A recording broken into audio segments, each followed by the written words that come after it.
Welcome to the Tech Egg. Don't get scrambled. Enjoy the video.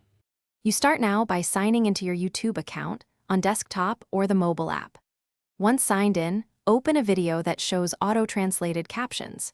Click the CC or the settings gear. This reveals caption language choices.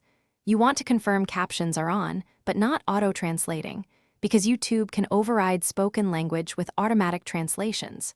So, change the caption language to the original or choose off for captions. This first step prevents automatic substitution and sets you up for persistent changes.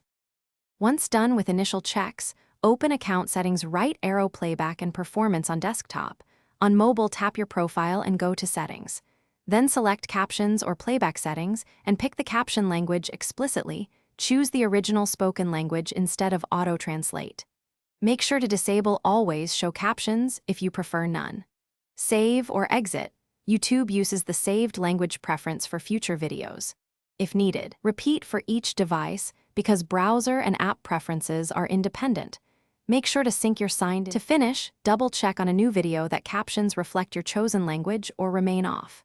If old behavior persists, clear browser cache and cookies, then sign in again. This forces settings refresh.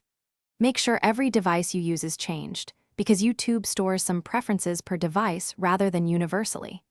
If captions still auto-translate, disable any browser extensions or accessibility tools that modify captions.